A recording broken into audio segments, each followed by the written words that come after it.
If you've ever worked the night shift, you know how quiet buildings get after midnight, the hum of fluorescent lights, the distant sound of air vents pushing cold air through empty hallways. Sometimes a door closes somewhere. Even though no one else is there, most people ignore those sounds. But 3 years ago, a hospital security guard in Columbus stopped ignoring them. His name was Daniel Mercer. Daniel worked the overnight shift at Riverside Medical Center, watching security cameras and walking empty floors between 11 p.m. and 7 a.m. Hospitals are strange places at night. Machines beep slowly. Elevators move even when no one presses the buttons. And sometimes phones ring, but the call Daniel received at 3:12 a.m. one night wasn't coming from outside the hospital. It was coming from inside, from a room that had been empty for months. And the voice on the other end knew his name. Daniel Mercer had been working hospital security for almost 6 years. He liked the night shift. Fewer people, less chaos. His job mostly involved watching monitors in a small security office near the emergency entrance. 16 security cameras showed different parts of the hospital. Parking garage, hallways, waiting rooms. After 2 a.m., the building always felt different, quieter, like the hospital itself was asleep. On the night everything started, it was late October. Cold rain tapped against the windows. Daniel sat at his desk, sipping burnt coffee from the staff lounge. On one monitor, a hallway light flickered on the 4th floor. That floor had been mostly closed for renovations. Only a few storage rooms remained open. Daniel leaned closer to the screen. The hallway camera showed nothing unusual, just a long corridor of pale lights and empty walls. Then the phone on his desk rang. Not the main line, the internal hospital phone. He glanced at the caller ID. It displayed one simple number, room 417. Daniel frowned. Room 417 had been cleared out 2 months earlier. No bed, no equipment, just an empty room waiting for construction crews. He hesitated, then picked up the receiver. Security office. For a few seconds, there was only static. Then a voice spoke, soft, barely above a whisper. "Daniel, can you come upstairs?" His stomach tightened. "Who is this?" Another pause. Then the voice said something that made the room feel suddenly colder. "You're supposed to check the 4th floor every hour." Daniel slowly sat up straight. Because that was true, and no one outside the security office schedule should have known it. Daniel checked the hallway monitor again. 4th floor, still empty. The voice came back through the receiver. "Please hurry." Daniel forced a calm tone.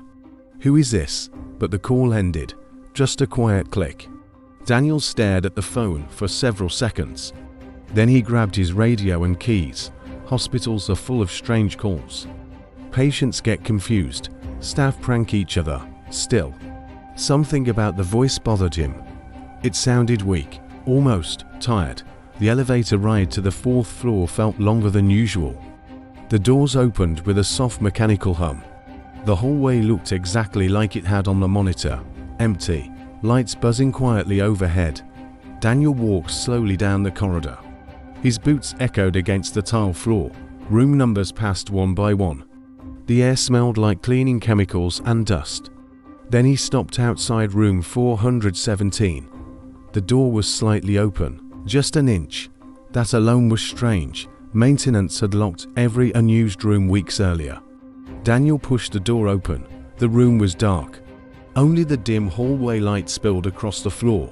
Empty walls, no furniture, no bed, nothing.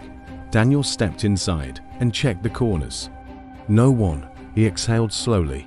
Probably a prank call routed through the hospital system. He turned to leave. Then he heard it, a phone ringing. Inside the room, Daniel froze. The sound was faint, coming from somewhere near the wall. He walked closer. Mounted beside the doorway was a wall phone. An old beige hospital phone. The receiver hung normally. But the phone was ringing. Daniel picked it up slowly. "Hello." The same whisper answered immediately. "Daniel, you didn't look under the bed." His chest tightened. There is no bed. Silence. Then the voice spoke again. Quiet. Confused. Yes, there is. Daniel slowly turned around. The empty room looked exactly the same. Bare floor, bare walls, nothing. But suddenly, something felt wrong. The space where the hospital bed should have been looked darker. Like the light didn't quite reach that part of the floor. The voice whispered again. He's still there. Daniel's pulse began pounding in his ears. Who is? Another long pause. Then the whisper came back, but this time, it wasn't scared. It sounded calm, cold. Behind you. Daniel spun around. The room was still empty, but the phone line was still open. And he could hear breathing, not from the receiver. From somewhere inside the room. Slow, steady, too close. Daniel backed toward the door. Who's in here? He demanded. The breathing stopped. The phone line went dead. Daniel reported the strange call to the night supervisor. Maintenance checked the room. Nothing. No wiring issues. No hidden equipment. Just an empty room. For the next few nights, nothing happened. Daniel tried to forget about it, but a week later, the phone rang again. 3:12 a.m. Caller ID. Room 417. This time Daniel didn't answer. The phone rang for almost a full minute. Then it stopped. 30 seconds later, the elevator camera flickered.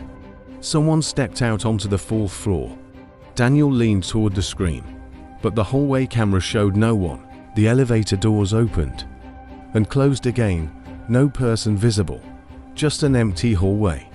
Then the internal phone rang again. Daniel stared at it. The caller ID still showed 417. Slowly, he answered. Security. The whisper returned. But now it sounded different, stronger, almost amused. Daniel, you forgot something. His mouth felt dry. What? The voice replied immediately. You never looked under the bed. Daniel hung up. Immediately grabbed his keys and went back upstairs. Room 417 was unlocked again. Just like before, the door cracked open. Daniel pushed it slowly. The room was empty. Same bare floor, same dim light. He walked to the center of the room. Nothing. He shook his head. This had to be some kind of wiring glitch. Then he noticed something on the floor. Right where the bed should have been. A square outline in the dust, like something heavy had been sitting there for years. Daniel knelt down, and without really thinking about it, he lowered his head toward the floor, as if looking under a bed that wasn't there. At first he saw nothing, just the reflection of hallway light. Then, something moved, a shadow. Right against the floor, too flat, too close. Like someone lying face down, watching him. Daniel jerked backward and stood up. The room was empty again. No shadow, no sound, just the buzzing lights. His radio crackled suddenly. The night supervisor's voice came through. Daniel, where are you? He swallowed. 4th floor. There was a pause. Then the supervisor said something that made Daniel's stomach drop. Why?